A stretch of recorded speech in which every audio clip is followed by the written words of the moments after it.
आज हम बात करेंगे इंटरमीडिएट से पोएट्री से 6 लेशन। इसका नाम है ला बेल डेन सन्स एंड मर्जी। तो पहले मैं आपको बता दूं कि ला बेल डेन सन्स एंड मर्जी का मतलब क्या होता है। ठीक है, ला बेल डेन सन्स एंड मर्जी कहने का मतलब ये है कि देखिए, बेल जो लिखा हुआ है उसका मतलब होता है एक सुंदरी, और डेम का मतलब छोकरी यानी कि लड़की, एक सुंदर लड़की। और सन्स मर्जी, सन्स का मतलब है बिना, मर्जी का मतलब दया यानी कि दयाहीन, निष्ठुर एक सुंदर छोकरी। इस चैप्टर में एक सुंदर स्त्री और एक सरदार के बारे में बताया गया है। इस लेशन में कुल 12 स्टेंजास है। स्टार्टिंग के 3 स्टेंजास में कवि जो है सरदार से प्रश्न पूछ रहा है कि वह दुखी क्यों है, और लास्ट के जो 9 स्टेंजास है उसमें कवि आंसर दे रहा है। ठीक है, तो होता यह है कि जंगल में सरदार घूम रहा होता है, तो उसे वहां एक सुंदर स्त्री दिखाई देती है। वो उसको बहला फुसला करके एक गुफा में ले जाती है, जहां वह उसका जितना भी कीमती सामान होता है वह लूट करके चली जाती है, और वो सोता रह जाता है। सपने में वह देखता है कि राजा महाराजा उसे जो है चेतावनी दे रहे हैं कि ये दयाहीन स्त्री है, इससे दूर रहे। तो जब वो सपने से जागता है और देखता है कि गुफा में कोई नहीं है, तो वह दुखी हो जाता है। वह अपने आप को नदी के किनारे पाता है, तो वह दुखी अवस्था में जंगल में घूम रहा है। तो घूमते हुए जब कवि उसे देखता है तो उसे उसके दुखी होने का कारण पूछता है। ठीक है, ये था इसका कंसेप्ट। और अंदर हम स्टेंजास में देखेंगे। फर्स्ट स्टेंजास है O what can ail thee knight at arms. देखिए, व्हाट कैन एल दी मतलब दुख से पीड़ित है, यानी कि दुखी दिखाई दे रहा है। कौन? नाइट एट आर्म्स मतलब अस्त्र शस्त्र यानी कि हथियारों से लैस जिसको बोलते हैं, सुसज्जित होते हुए भी कवि जो है बहुत दुखी है।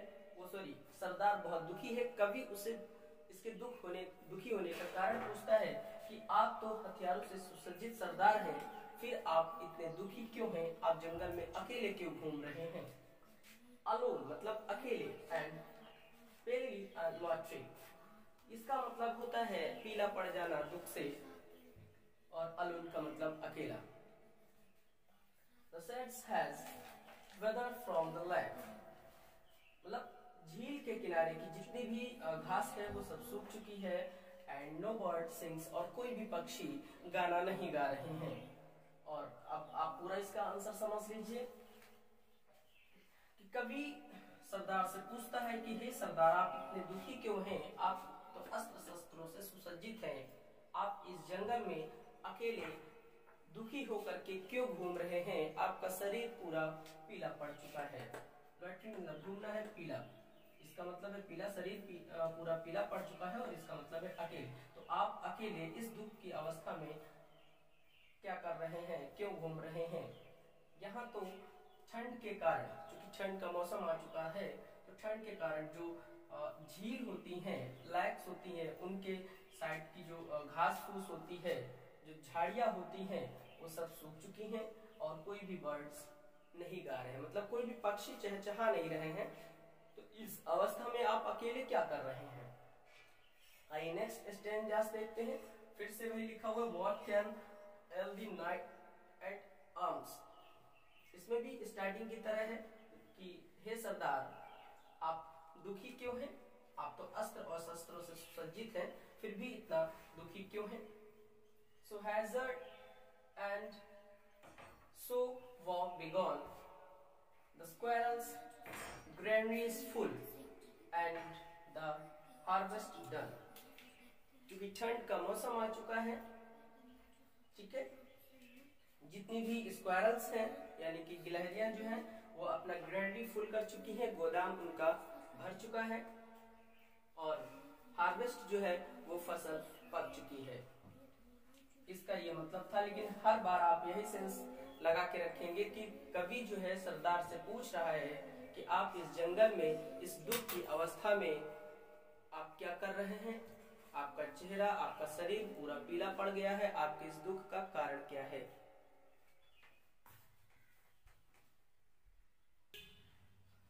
ठीक है बच्चों, तो आप इसको पढ़ लीजिए। अभी हम आपको और स्टेंजास इसके बताएंगे। इसको हम 3 पार्ट में देंगे। इसके 12 स्टेंजास है, 4 स्टेंजास 1 पार्ट में लेंगे। तो ये एक लाइन आपकी ये शायद छूट गई थी, haggard and so woebegone. Haggard का मतलब ये है ना कि जब कभी दुख की अवस्था में होता है, बिल्कुल अस्त व्यस्त कपड़े पहने होता है, उसका कोई होश नहीं रहता। होश ठिकाना मतलब वो अपने सेंस में नहीं है, तो गंदे है, इधर उधर मिट्टी लगी है, तो अस्त व्यस्त कपड़े पहने हैं।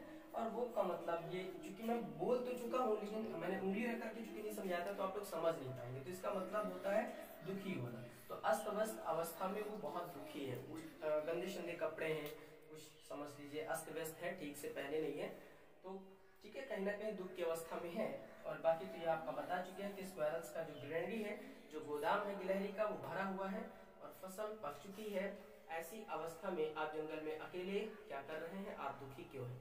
ठीक है,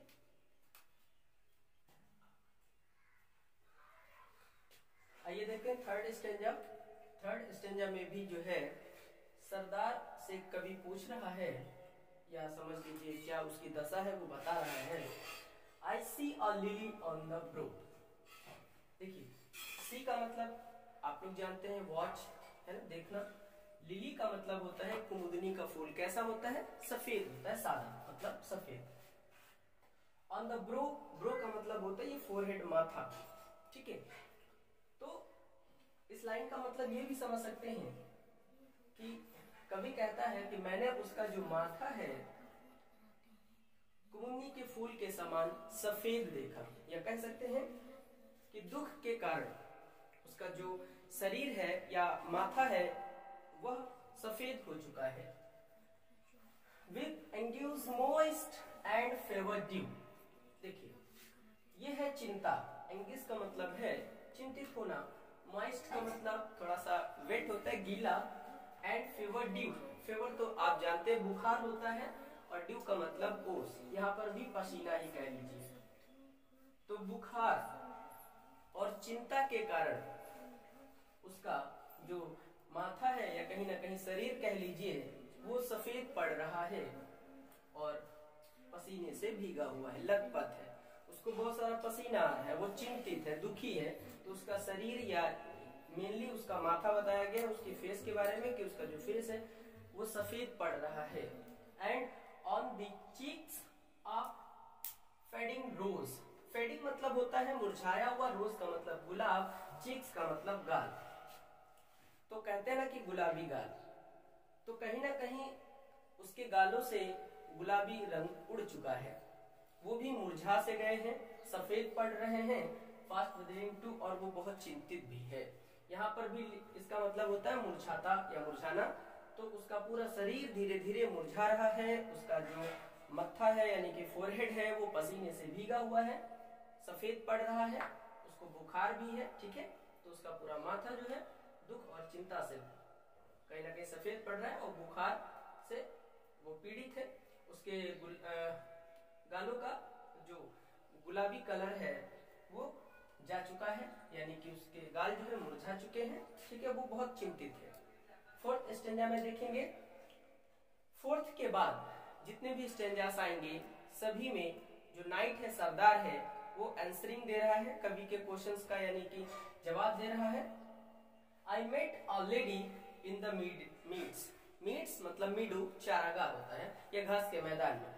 तो कवि कह रहा है कि जंगल में मैं एक सुंदर स्त्री से मिला था, एक लेडी से मिला था। ठीक है, फुल ब्यूटीफुल, फुल का मतलब हुआ भरा होना और ब्यूटीफुल का मतलब सुंदरता।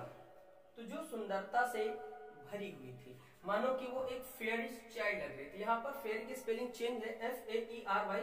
ठीक है, एक होती है FAIRY, फेरी, इसका मतलब फेरी है परी। ठीक है, तो जो सुंदर थी, बहुत ही सुंदरता से भरी थी, वो एक फेयरी चाइल्ड लग रही थी, मानो कि वो एक परी की बच्ची है। हर हेयर, जो उसके बाल थे, वॉज लॉन्ग, उसके बाल थे लंबे, बाल लंबे लंबे बाल थे, सुंदर चेहरा था। कहीं ना कहीं एक, अब पहले स्टेंजास में मैंने आपको बताया है कि सुंदर स्त्री, तो आप समझ लीजिए कि वो बहुत ही सुंदर है। एंड हर फूट, जो उसके पैर है, यहाँ पर फुट है, अगर फीट होता तो उसके पैर, या अब यहाँ पर उसका पैर, लेकिन हम सेंस वही लगा के चलेंगे कि उसके पैर जो बहुत ही हल्के हैं, लाइट है, सुंदर है, कलर्ड है, मतलब थोड़ा सा गुलाबी है, मतलब लाइट कलर के। आप समझ सकते हैं मैं क्या बता रहा हूं। And her eyes were wide, her eyes were wide, और जो उसकी आंखें हैं, आंखों का मतलब है निगाहें सौंदर्य से भरी है, मस्त है, ठीक है। तो इस स्टैंजा तक यानी कि थर्ड तक कवि जो है सरदार से पूछ रहा था, और यहाँ से सरदार ने आंसर देना स्टार्ट किया। आगे के जो भी स्टैंजास होंगे उसमें सरदार आंसर करेगा, ठीक है। तो ये थे 4 स्टैंजा पार्ट 1 में। पार्ट 2 और 3 में ये चैप्टर कंप्लीट कर देंगे आप लोग, तो देखना बिल्कुल मत भूलिएगा। तीनों पार्ट आप लोग देखेंगे तो आपको ये पूरा चैप्टर समझ में आएगा, ठीक है। तो अगर आपको अच्छा लगे तो लाइक और सब्सक्राइब कर दीजिएगा, ठीक है। Thank you, bye bye.